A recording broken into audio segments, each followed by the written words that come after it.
सब बड़ा लोग के हमरा तरफ से प्रणाम और सब छोटा लोग के हमरा तरफ से खूब खूब प्यार। तो मनीषा भोजपुरिया के घर गृहस्थी चैनल में रवा सबनी के दिल से स्वागत बा।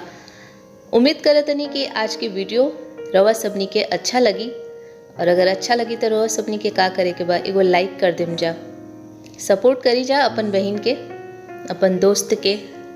सपोर्ट के बिना तो कुछ ना होखेला।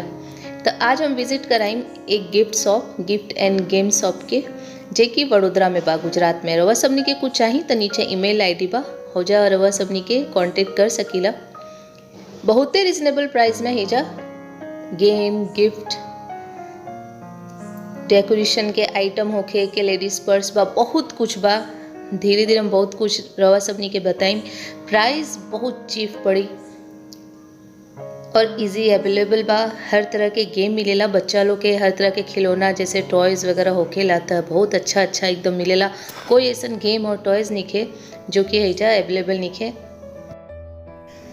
अच्छा, रवा सबनी के हिसाब से जे भी रेंज होखी, उस रेंज के हिसाब से जे रिटर्न गिफ्ट होखेला, बर्थडे के होखेला। आजकल तो बहुत तरह तरह के फेस्टिवल में भी बच्चा लोग के गेम और मीन्स गेम उम खेलाइल जाला, तो ओकरा खातिर गिफ्ट वगैरह देल जाला। तो हर रेंज में अवेलेबल बा।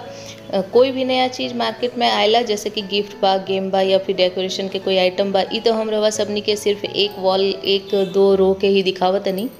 तो बहुत कुछ बा हैजा मिल जाई। तो फिर क्रिस्टल के भी सामान बा, जैसे कि क्लॉक बा, बड़ा बड़ा फ्रेम बा, फ्रेम वगैरह तो बहुत खूबसूरत। और हैजा के पैकिंग बहुत फेमस बा। तो जो शिव शक्ति के पैकिंग बानो वो बहुते फेमस बा। बाहर से लोग भले आएलन लोग एकदम हैजा के पैकिंग कराए खातिर।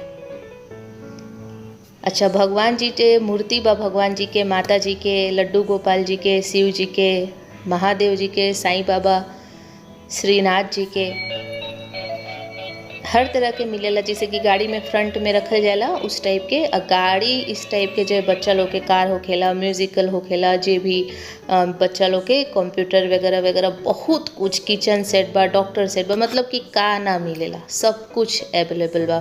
तभी कस्टमर कम रहे, यही खातिर हम थोड़ा सा वीडियो बना लेनी है। तो जरूर से लाइक कर देम, शेयर कर देम, चैनल में नया बारन तो सब्सक्राइब कर देम जा बेल बटन के साथ, सपोर्ट प्लीज़ करी जा। कीमती समय देवे खातिर रवा सबनी के हम बहुत बहुत आभारी बानी। सब्सक्राइब कर देम बेल बटन के टच करके। Thank you.